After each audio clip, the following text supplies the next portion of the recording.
Good evening. This is the Committee of the Whole. Could we please stand and salute the flag?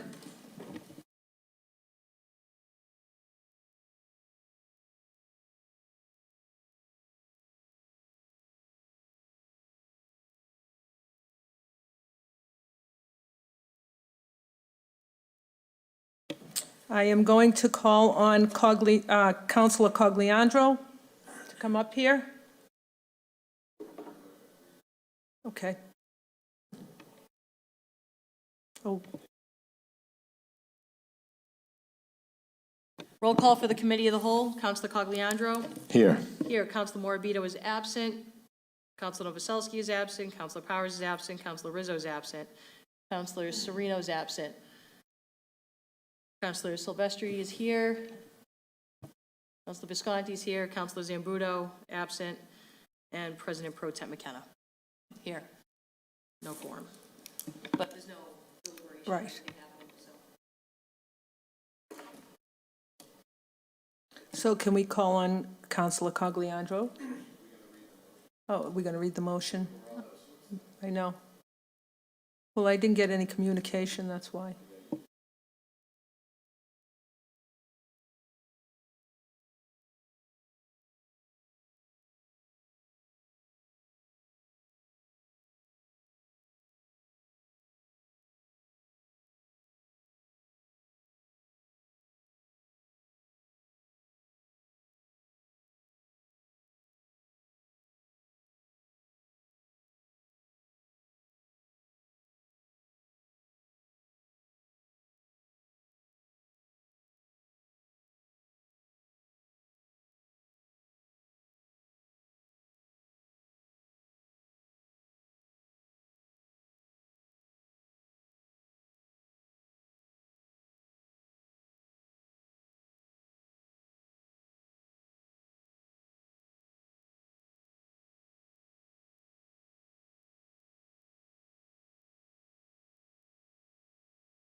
Could we have a 5-minute recess, please?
And we're back. On a motion presented by Councilor Cogliandro that the City Council award certificates of commendation to the Boston Renegades, players, coaches, and staff for winning their 5th straight national championship in the Women's Football Alliance. Councilor Congliandro.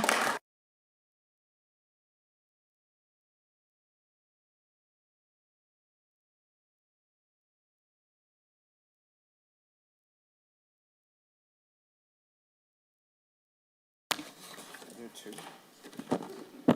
Oh, this is different. Congratulations. I'll shake your hand. Thank you. Watch your finger. That's okay. Thank you, guys.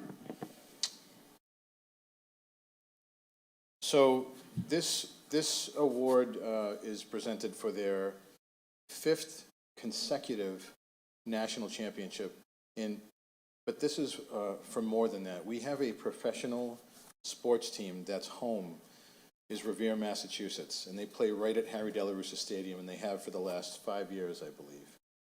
I want to thank the representatives today. We have Amanda Alpert, the team center. We have Vanessa Bayer, who is the team's tight end and kicker, for being here with us today. And I just wanted to make sure that your team got the recognition it deserves. You are part of our city, and I am honored that we have a professional sports team in this city. I don't know about you guys, so thank you so much for all your hard work. In acknowledgement of your extraordinary athletic achievement by winning the Women's Football Alliance Championship for the 5th straight year, 2018, 19, 21, 22, and 23. Accomplished through perseverance, teamwork, and discipline. Special recognition is hereby accorded to the Boston Renegades on behalf of myself, the administration, and the City Council. Thank you guys so much. Congratulations. Titletown, baby.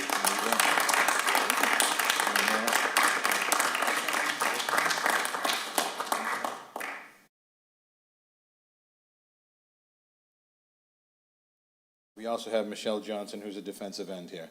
And as Councilor Silvestri just said, welcome to Titletown. All right. Anyone?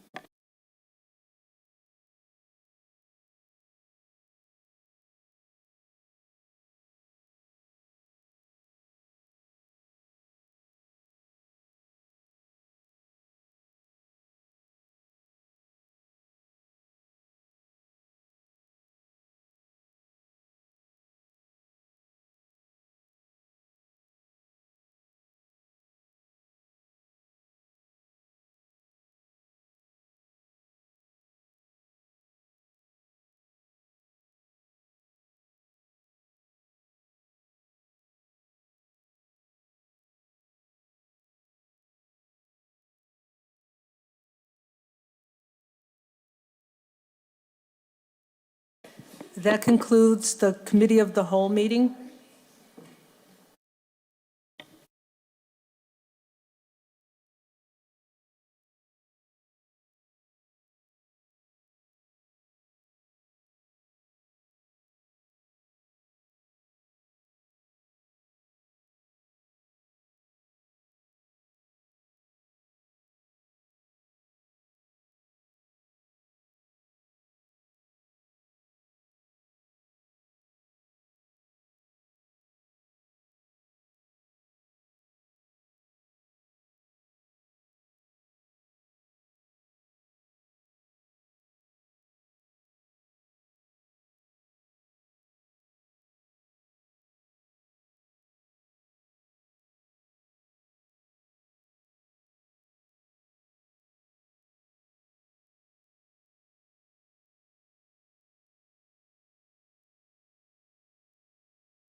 Welcome to the Revere City Council Zoning Subcommittee meeting of October 16, 2023. All rise and salute the flag, please. To the flag of the United States of America and to the republic for which it stands, one nation, under God, indivisible, with liberty and justice for all. Roll call of the members, Councilor Novoselsky. Here, Councilor Powers. Here, Councilor Silvestri. Here. Here, Councilor Visconti. Here. Here, Council President McKenna. Here. Here, and Chairman Zambudo. Here. Here, a quorum is present. First matter on tonight's agenda, an ordinance further amending the zoning ordinances of the City of Revere relative to lodging and rooming houses. Okay, it doesn't appear there's any proponents here. It's not a public hearing. It's already been to a public hearing. So, Councilor McKenna? I would really like this ordinance to go through. I have a rooming house next door to me. They have 25 people living in each room with locks and microwaves and televisions and whatever it is. And it's crazy. They have parties all the time, and I just would like this ordinance to go through to stop this. Thank you. Councilor Novoselsky? Thank you, Mr. Chairman. Mr. Chairman, and through you to the clerk, I know things are crazy with me anyways, but I'm a little confused that it says section 17.56.010 at the top, and then when you read down the bottom of the ordinances is 17.16. Section in Title 17. They are.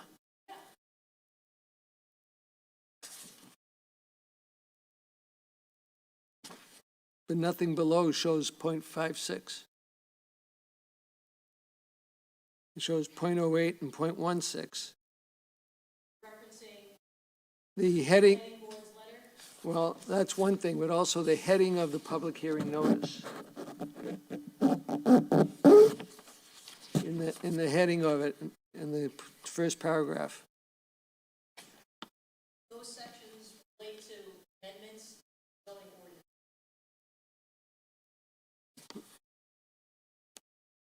Procedures for zoning ordinance.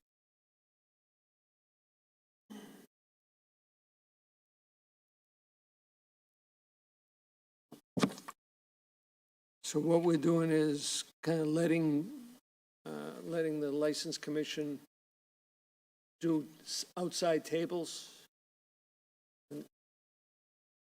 We're on the rooming house ordinance. Yeah, oh, okay, I'm sorry.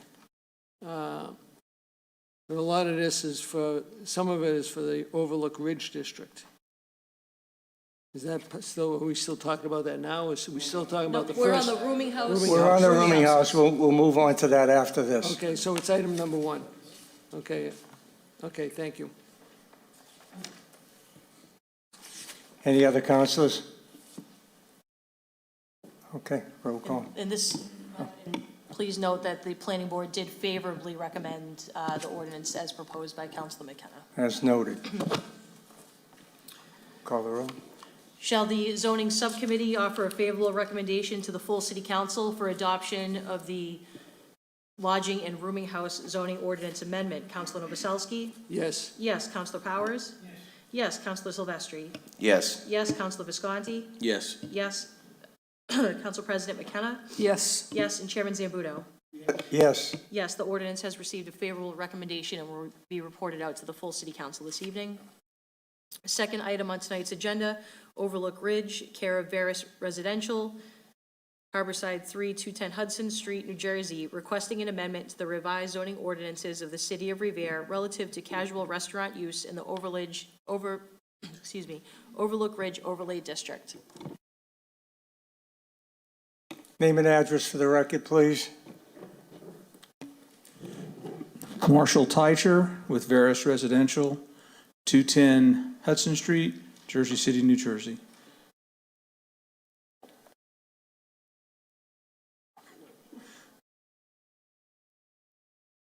She's a lawyer, not a Sorry. tech person.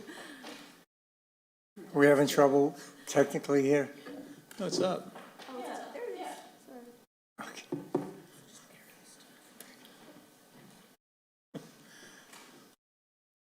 You Good got the evening. floor. Thank you so much. Just a 2-minute history of the site for anybody who might not know the ancient history of it. This site was the Roe Quarry, which I think operated for about 100 years. Veris, formerly Roseland, got involved with the Roe family in 2000 and began planning and permitting with Revere and Malden for the development of Overlook Ridge. As I'm sure you know, if you've been here a long time, the site was a very active quarry, blasting, crushing, materials going out, materials coming in. So we've had a long haul and accomplished a lot in this community, and did a lot of work, obviously, to get it where it is today with the 2,000 residential communities that are there, and the infrastructure installed, Overlook Ridge, the most recent pedestrian light, off-site improvements to utilities, work in the open space in the Rumney Marsh, et cetera. So that was our ancient history. Current history, we've had meetings in the past few months. We're working with Wind Development, who's also going to be building with us in Revere, in Malden, and we'll also be working on the infrastructure installation for us for the remaining phase of Overlook Ridge, which we're talking about tonight. At your behest, actually, and in the ability to have good communication with residents, we formed a committee and had an open house with all the residents at Overlook Ridge, which was really well attended and actually incredibly informative. And a lot of things have come out of it already, which I think we're pleased with. I think we mentioned once before, there's now 3 different ownerships in Overlook Ridge. They're not all the same properties.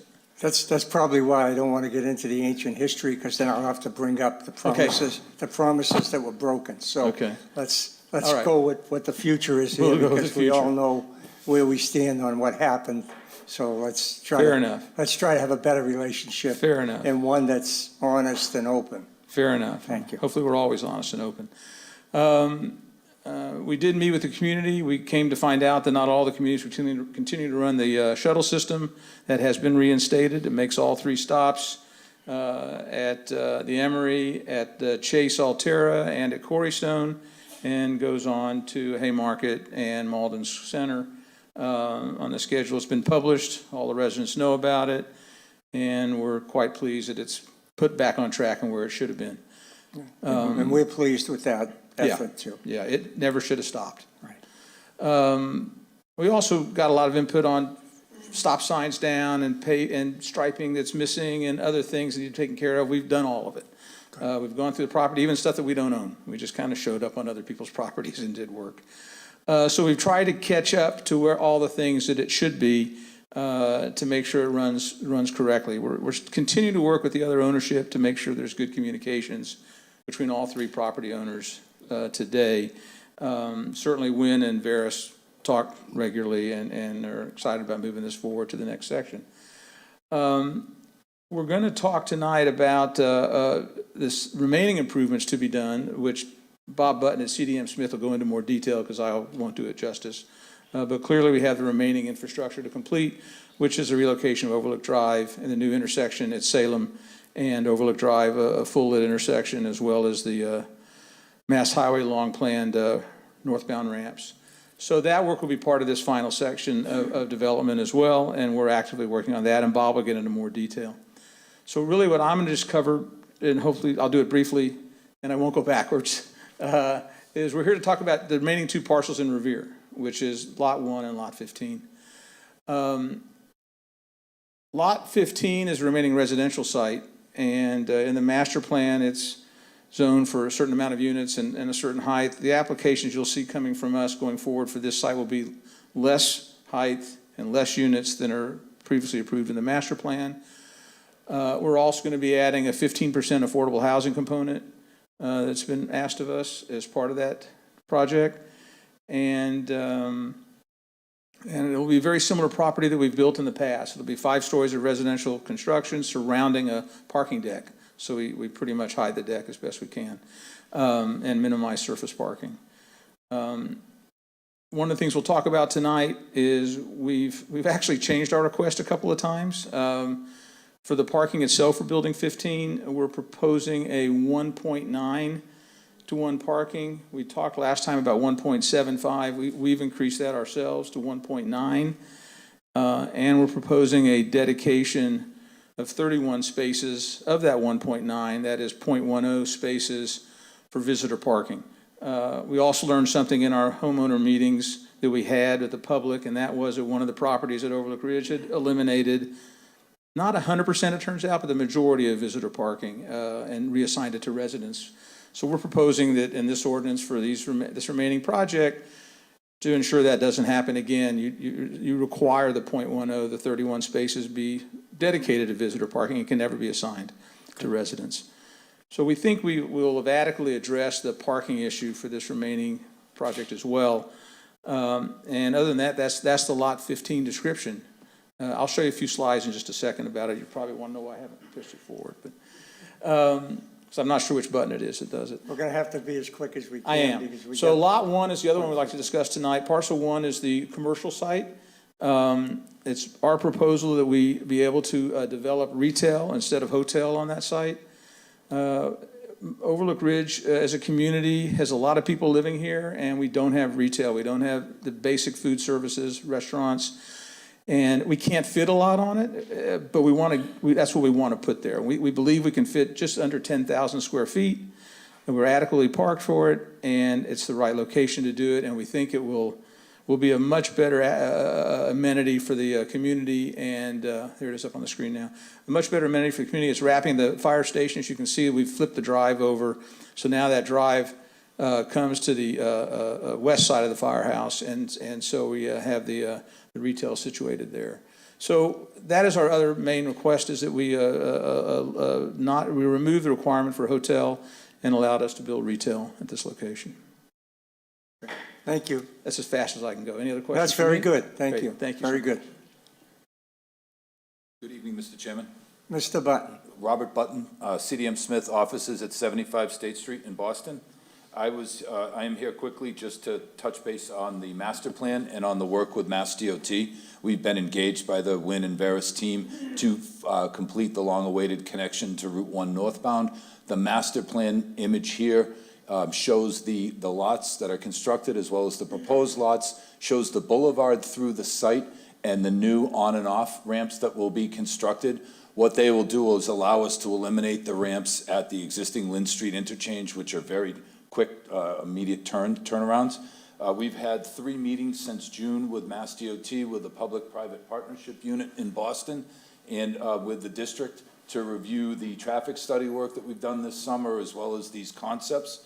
And we're actively finalizing a notice of project change that has all the study information in it that'll go into the MEPA office.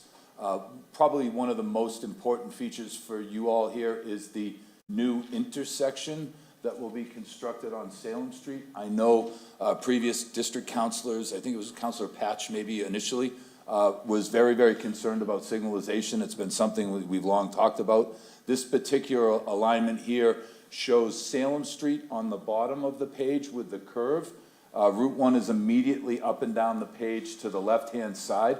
And what will happen is the existing Overlook Ridge Drive entrance will get relocated from behind the fire station to out in front of the fire station.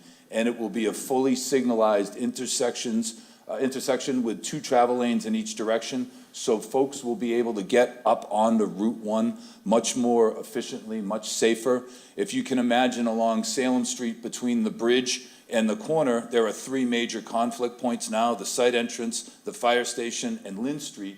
Those will all get consolidated into one entrance so that folks going to the development and to the highway will have a much safer connection. So that's the status update. I'm happy to answer any questions if you need. Excuse me one second. Sure.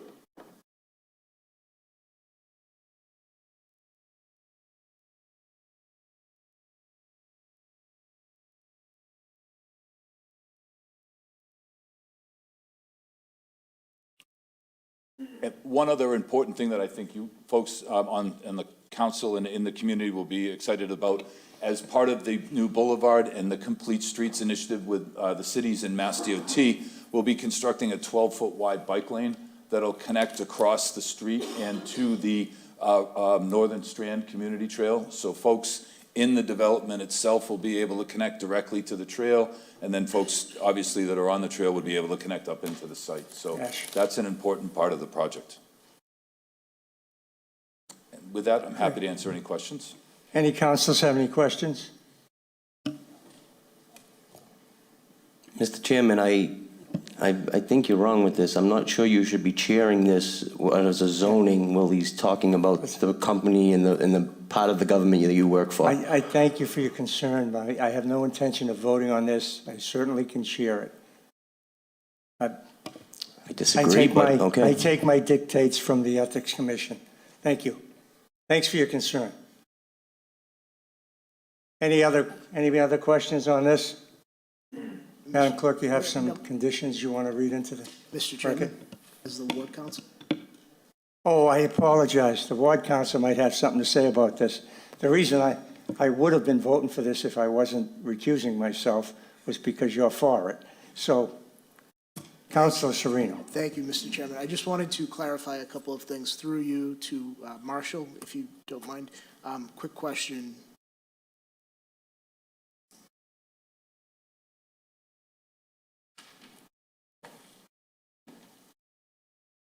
First of all, I want to thank you for coming back tonight for this presentation.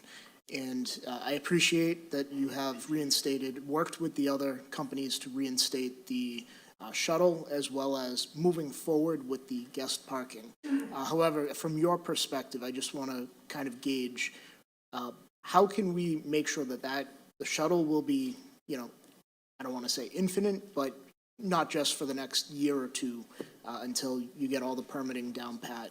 And number two, for guest parking, how can we bring everyone to the table? Would you be willing to get everyone to the table to try to resolve the guest parking issue throughout the property? Let me start with the guest parking. It's a more difficult answer. I'm not sure how to get, since it wasn't a requirement in the original approval, how to get other property owners to engage in it.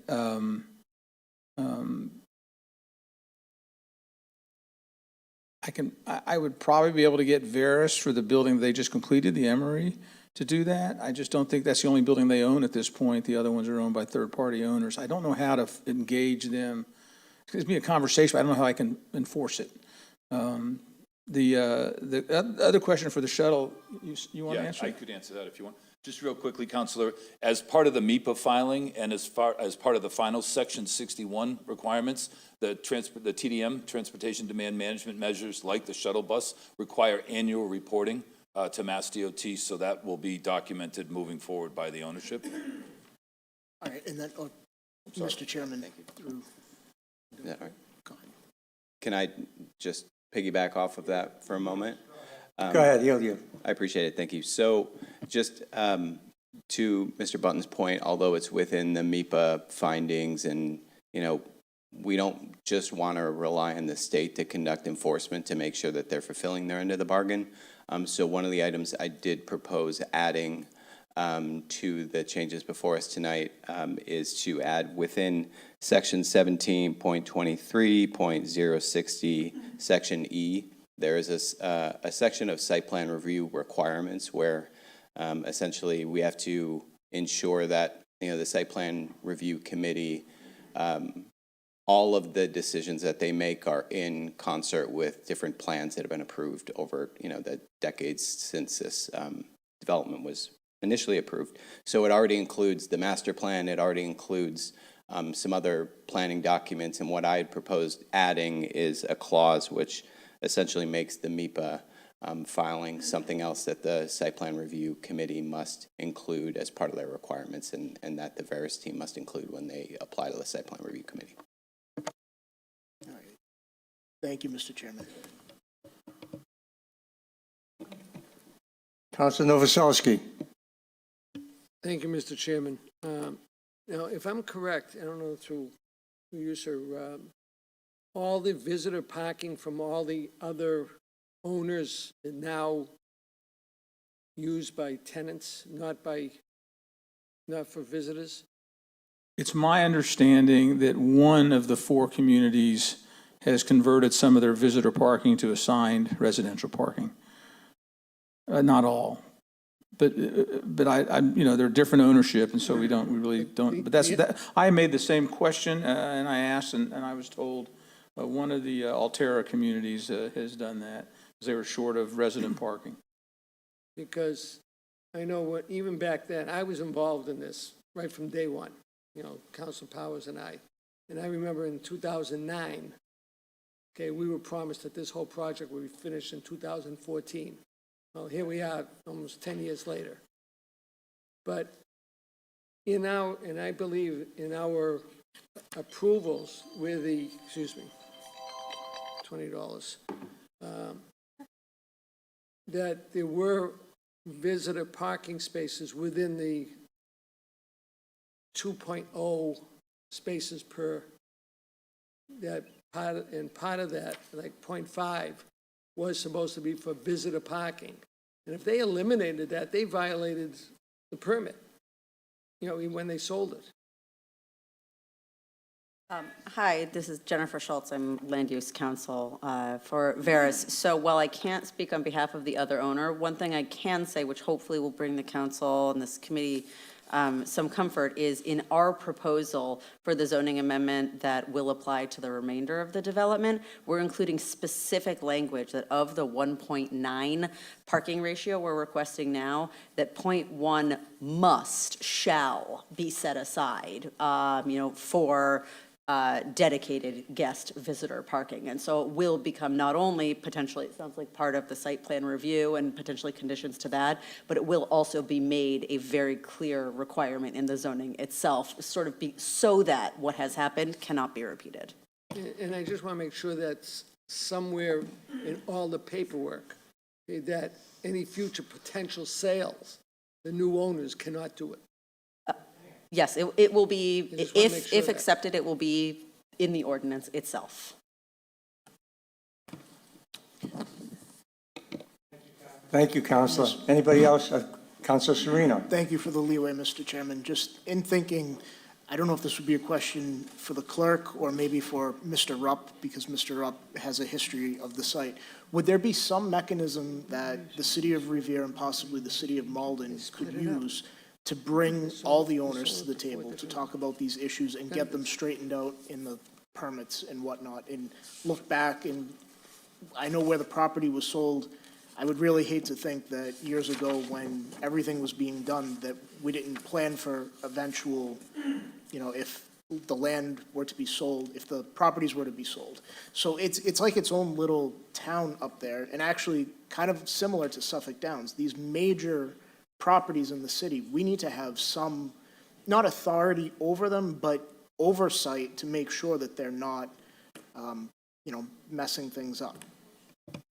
I agree, and I think that we'll have to get together with our Economic Development Department, and we'll have to see if we can go back to the original permitting on this and see what is etched in stone and cannot be violated. I'm not sure that they didn't violate the permitting, as Councilor Novoselsky said, when they eliminated the visitor parking. So I think we're going to have to do some research, and I agree with you. We should bring them all together and get this straightened out now before it goes any further or before any more sales go on and so forth. So I would appreciate that.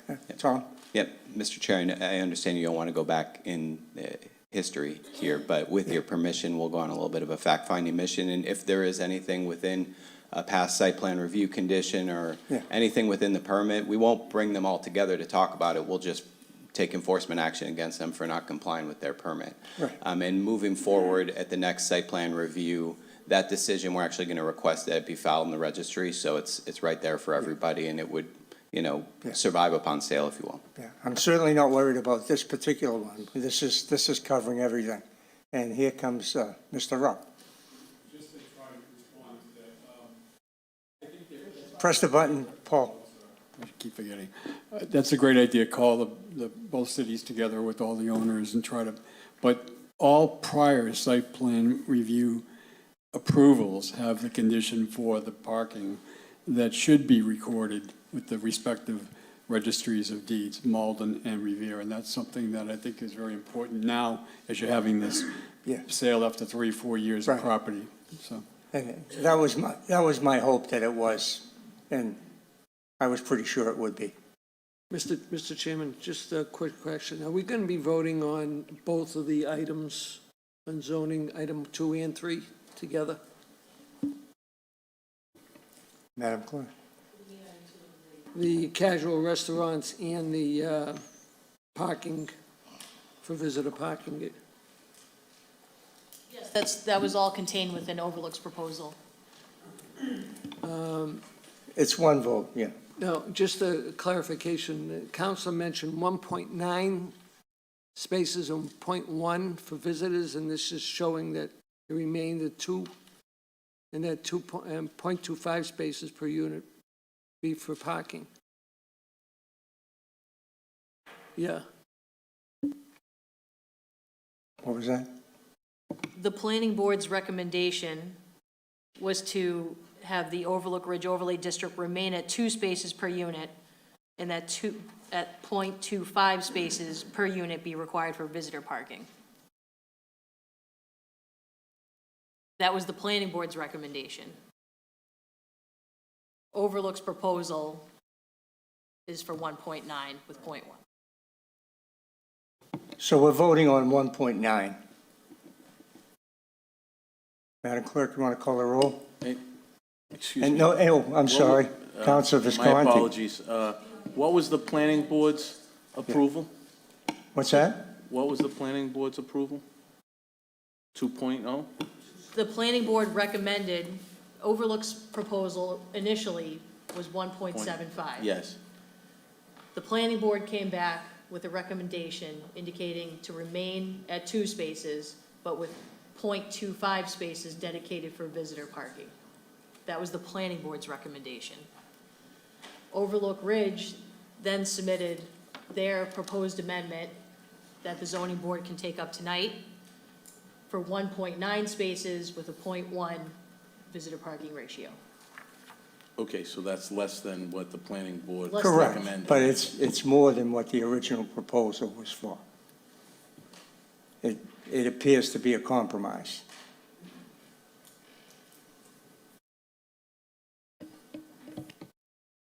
You want to read the conditions, Madam Clerk? These would be the amendments, Chairman, the amendments to the proposed ordinance as advertised. Right, okay. Okay. Do you want to take the amendments separately or together? I think we can do it together. Proposed amendment, this would be to section 4 of the advertised ordinance, is hereby amended by striking the proposed language and inserting in place thereof, section 17.23.070A, parking of the revised ordinances of the city of Revere, is hereby amended by deleting the word "to" in the first sentence thereof and inserting in place thereof the number 1.90, followed by the insertion of this phrase at the end of the first sentence. 1.90 is inclusive of 0.10 spaces per residential unit or dedicated unassigned guest parking.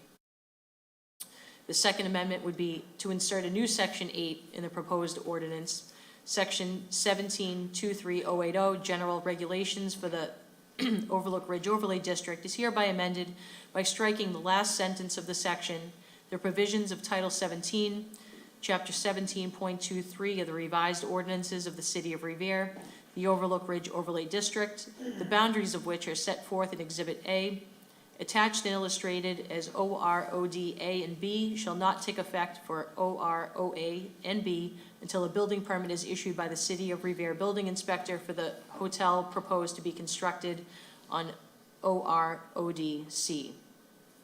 And lastly, the last amendment that the Chief of Planning had touched upon, this is regarding MIPA, to insert new section 9 of the 17.23060E, site plan review required, is hereby amended by deleting the words "and with the terms and conditions of the adopted and then enforced land reclamation agreement," and inserting in place thereof "with the terms and conditions of the adopted and then enforced land reclamation agreement, and with the terms and conditions of the final environmental impact report, MIPA number 11971, as may be amended." This would be on the proposed amendments to the Overlook Ridge Overlay District concerning casual restaurant use and parking. Counselor Novoselsky? No. Counselor Powers? No. Counselor Silvestri? Yes. Yes. Counselor Visconti? No. No. Council President McKenna?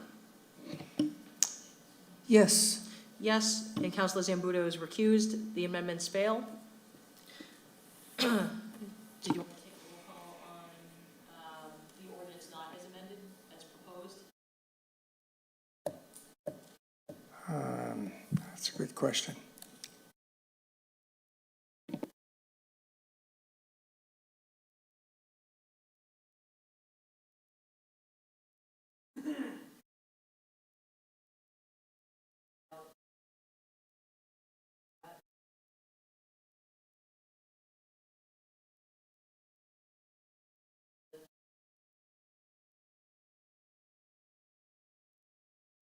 The committee has the option to vote on the ordinance as proposed.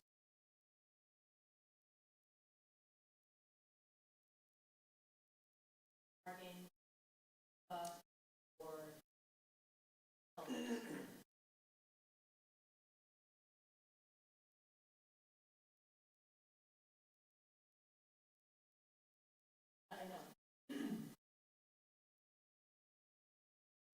What's the will of the committee? Table.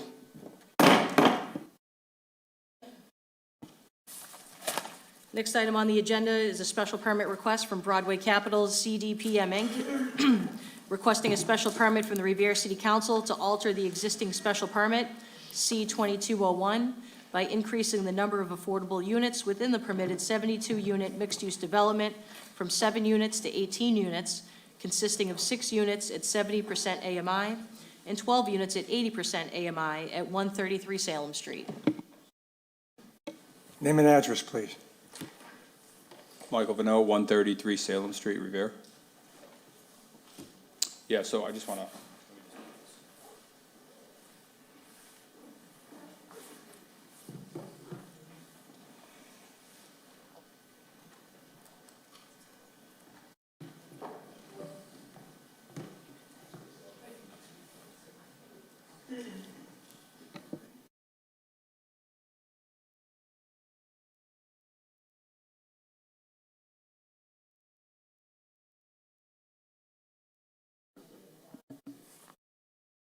Okay, thank you. Thank you, Chairman. So we, last time we came in front of the City Council, we made this presentation. And since that time, you know, we requested to come back in front of the zoning subcommittee for a secondary review.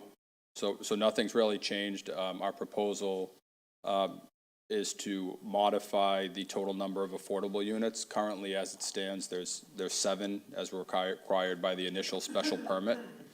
Our proposal is to modify and increase that to 18 total affordable units.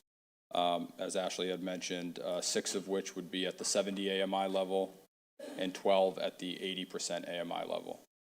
We would also increase the number of military preference units from 2 to 3 and the number of senior preference units from 2 to 3 as well. So that's what we're really here to present this evening. Okay, any counselors? Counselor Visconti. Oh, I'm sorry, I gotta call the Thank you. ward counselor first. Thank you. Counselor Sereno, the second time I overlooked you, I No apologize. worries. Thank you, Mr. Chairman. Mr. Chairman, through you to Tom, Mr. Skorsky. As we discussed in the previous meeting, I just wanted to see if we've come up with another plan besides utilizing CIT funding. Yes, thank you, Mr. Chairman, if you may. Sure. So at the last meeting, I had requested a partial waiver of the CIT funding to comply with the Commonwealth Builders Guidelines. Heard the council loud and clear on that one, and that was pulled as a request. The only 2 other real options we have would be to waive the permit fee or to receive an allocation from the Affordable Housing Trust. And because the permit fee has already been paid, that wasn't an option, so the Affordable Housing Trust was really the next best option. At their meeting on Thursday, they did vote to approve in the amount of $100,000, a grant to the developer for this project, which is $80,000 less than what they had applied for in the Commonwealth Builder application to the state, but sufficient to meet their needs and hopefully sufficient to meet the Commonwealth Builders criteria for funding. So we appreciate their support. I did ask that that would be contingent on the final council vote tonight, so you all would ultimately have the last say there. So just to clarify, that is not on the table tonight. This special permit is exactly what it is, without the Affordable Housing Trust promise, because there's a question as to whether the city council has to appropriate that money to allow it. So this special permit tonight is as written, without the input of city money in any way, except our buy-in is, if we do pass this special permit, that's our commitment to the housing, whatever the mass housing. Yeah, the Commonwealth Builder Program. Commonwealth Builder Program. Anyway, so that, just so everybody's clear on that, there's no city funds being pledged from this body tonight on this special permit, and that's it. Okay. Councilor Visconti. I just have some questions. Go right ahead. If I can have a little latitude, if you don't mind. Correct me if I'm wrong, and like I said, it's great that we're getting more affordable housing. My question is the cost to the city, and it's always been the cost to the city, because when we mitigated this last year with the special permit, we had 7 units, 4 at 60%, 2 at 70, and 1 at 80, is that correct? If I remember correctly, if Yeah, that was. it's up here, it's, yeah. Okay. It's right here, it's 4 at 60, 2 at 70, at 1 at 80. I have 1 it. at 80, It's on the- correct me if I'm, Yeah, okay, there it is. so we are eliminating the 4 at 60% because I guess the grant doesn't allow that, okay? But when we mitigated this last year, okay, there was no subsidy. You gave that, basically, in order to get the special permit, okay, there was no subsidy from another agency. You gave that as a mitigation, saying, I'm willing to do this in order to get that. Right. My question is, and where I have a problem, okay, if we take the $250,000 that you are getting per unit, right? $4.5 million grant. Yeah, roughly, yes. Yeah, approximately. 250 per unit, I believe you said last meeting. You, in turn, are not, you would have been sacrificing approximately 1.75 million, okay, in essence, if not more because of the 60% AMI. You, in turn, right now, are going to get a $4.5 million grant and not have to sacrifice the 1.75 million, okay, of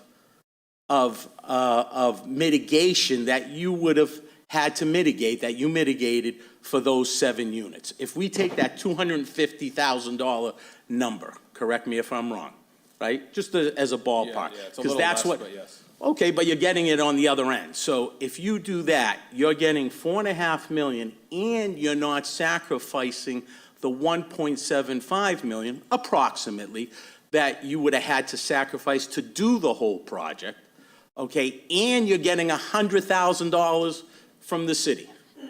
You see where I'm going with that?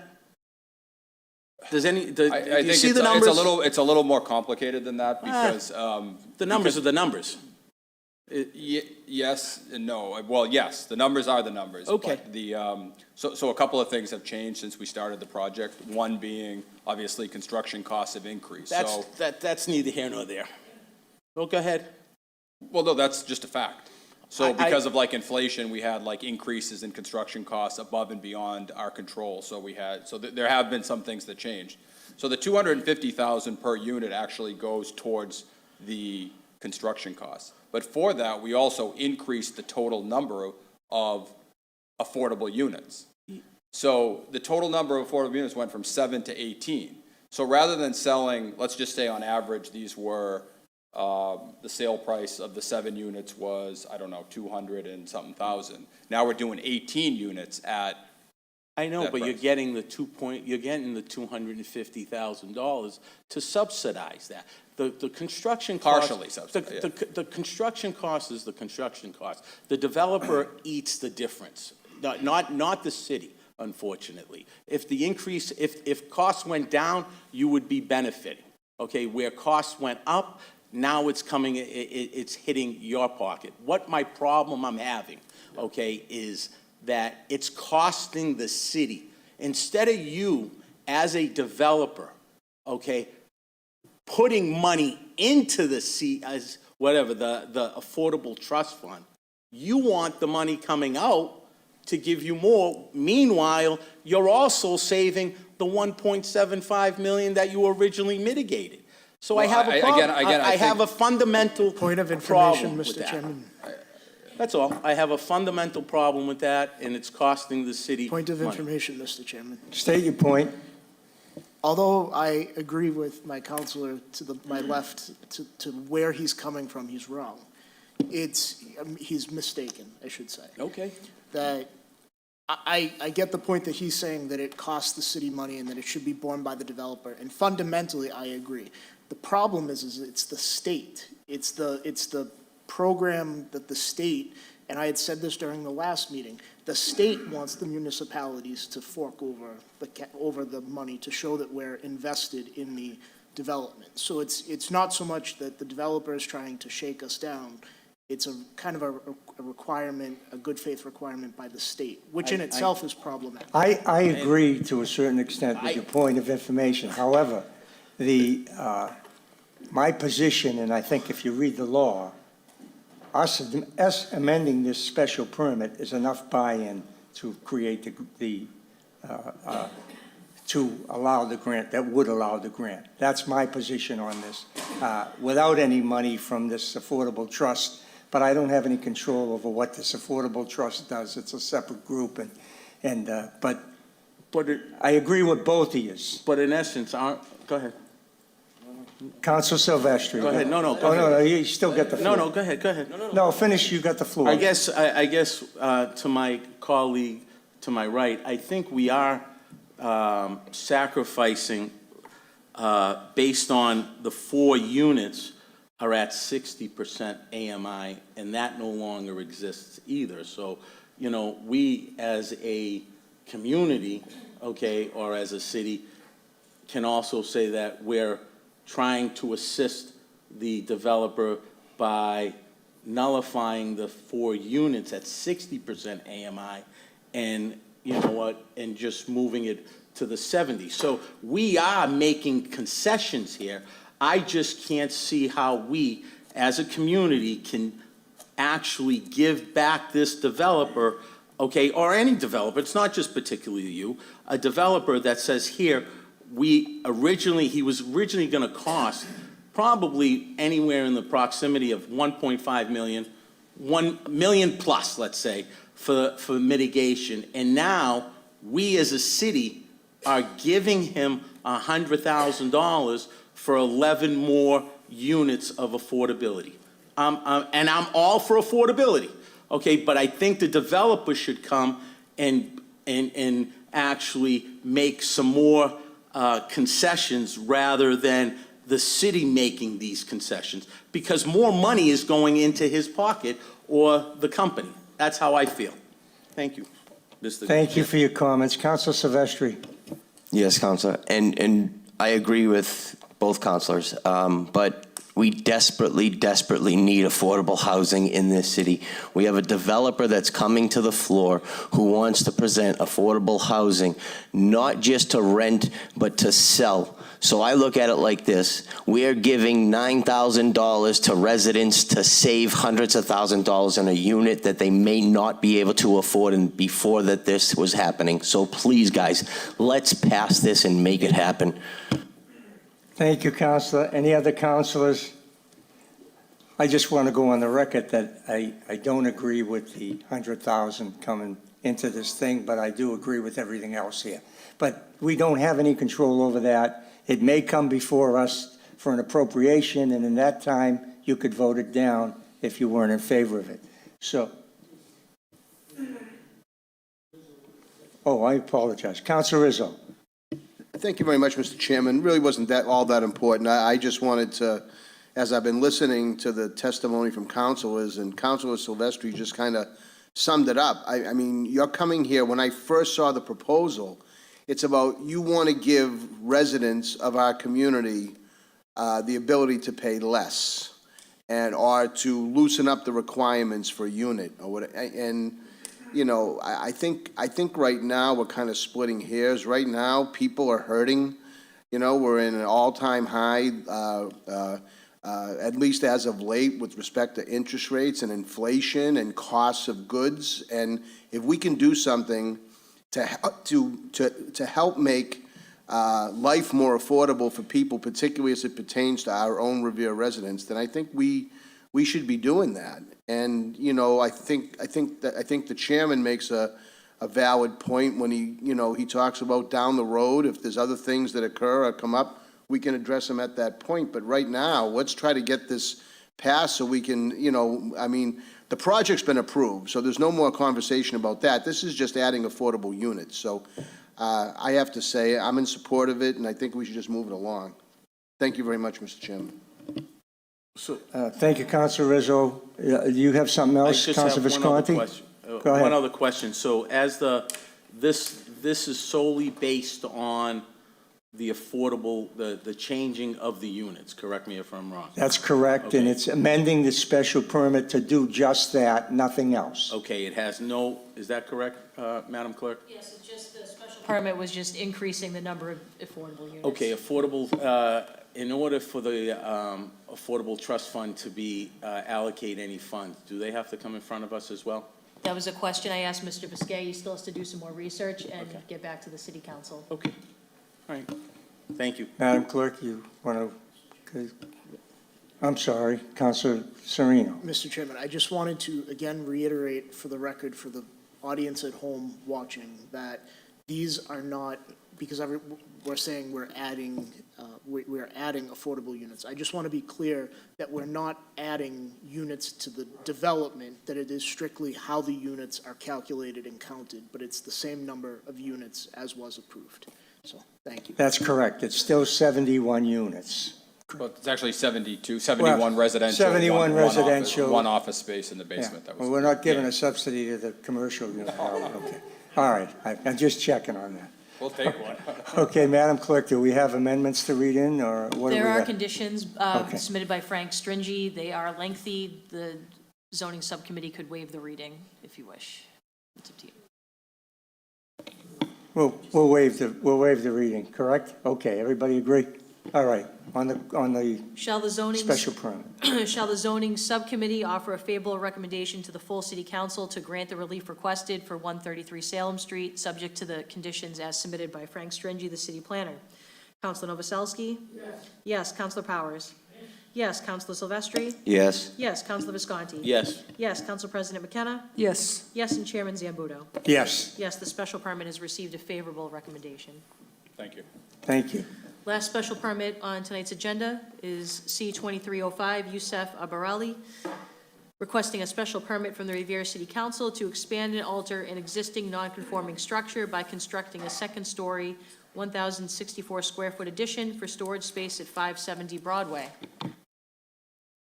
Okay, I don't believe we have anybody before us with this, but we were pretty clear on what it was, and the ward council has something to say.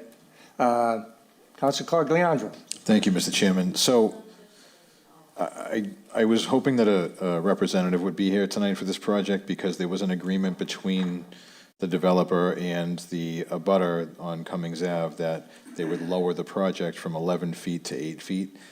And if there's nobody here to discuss that or agree to adding a condition to the special permit, I would have to ask to table this just to make sure that. Yeah, that's no problem. We can certainly table this. And we'll give back some of the time to the council president here that we stole from her. So I believe that concludes so that we're going to table this last item, and that concludes the zoning subcommittee.